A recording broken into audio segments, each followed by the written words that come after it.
आज की साखी सतगुरु नानक देव जी की है। आज की साखी के माध्यम से ये समझाने की कोशिश की गई है कि उस मालिक की लीला को कोई कभी समझ नहीं पाया है और ना ही उसकी लीला को, उसकी महिमा को समझा जा सकता है। गुरु नानक देव जी और भाई मर्दाना लोगों का उद्धार करते करते एक नगर में जा पहुँचे। गुरु नानक देव जी ने नगर के बाहर डेरा लगा लिया।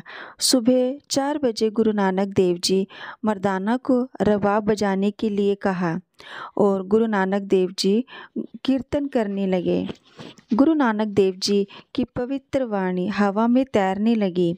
नगर के लोगों ने जब इतनी सुरीली और पवित्र वाणी सुनी तो लोग खिंचे खिंचे गुरु जी के पास पहुँचे। सब लोगों ने गुरु नानक देव जी के नूरानी स्वरूप को देखा तो वहीं पर बैठ गए और गुरु जी का कीर्तन सुनने लगे। धीरे धीरे गुरु नानक देव जी की ख्याति चारों तरफ फैलने लगी। लोग अपनी परेशानियां लेकर गुरु जी के पास आने लगे।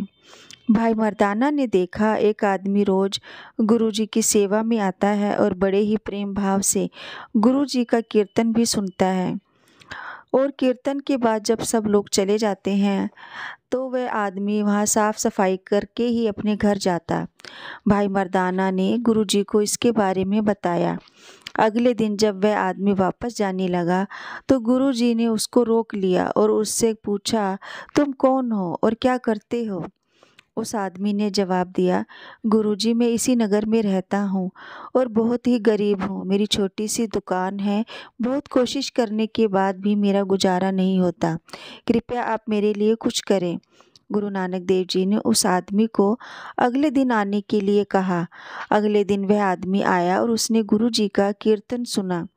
कीर्तन सुनने के बाद गुरु नानक देव जी ने उसे अपने पास बुलाया और कहा, मेरे पास पारस है, मैं तुम्हें 3 महीने के लिए देता हूँ।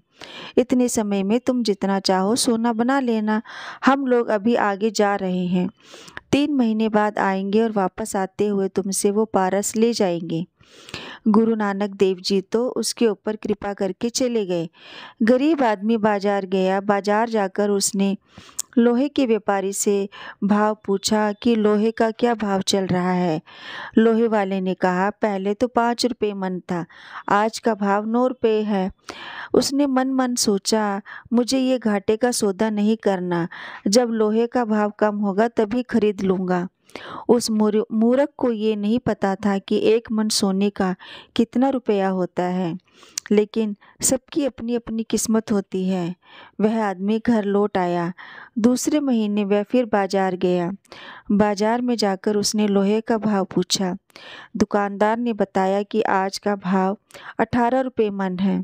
उसने कहा, मैं अपना नुकसान नहीं कर सकता, जब लोहे का भाव 5 रुपये होगा तब खरीद लूँगा। यह सोचकर वह वापस अपने घर चला गया। तीसरे महीने वह फिर बाजार गया और बाजार जाकर दुकानदार से लोहे का भाव पूछा। दुकानदार ने बताया, अब तो लोहे का भाव 25 रुपये मन हो गया है। वह गरीब आदमी फिर से खाली हाथ वापस अपने घर चला गया। इसी तरह से 3 महीने बीत गए और एक दिन गुरु नानक देव जी और भाई मर्दाना वापस आ गए। रास्ते में भाई मर्दाना ने गुरु जी से कहा, अब तो वह गरीब आदमी बहुत बड़ा सेठ बन गया होगा। उसने तो अब बड़े बड़े महल भी बना लिए होंगे। अब वह अमीर आदमी बन गया होगा। गुरु नानक देव जी भाई मर्दाना की बात सुनकर हल्का सा मुस्कुरा दिए और उन्होंने मर्दाना को कहा, मर्दाना सबकी अपनी अपनी किस्मत होती है।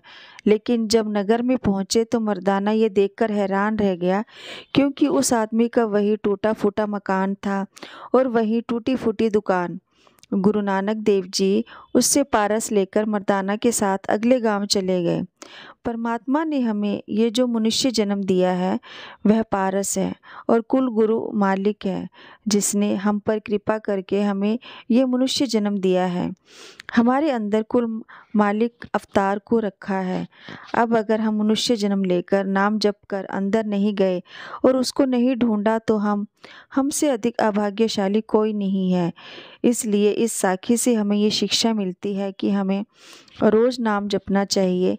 एक दिन ये पारस रूपी जीवन हमसे भी छूट जाएगा, हमारे पास सिवाय पछताने के कुछ नहीं बचेगा।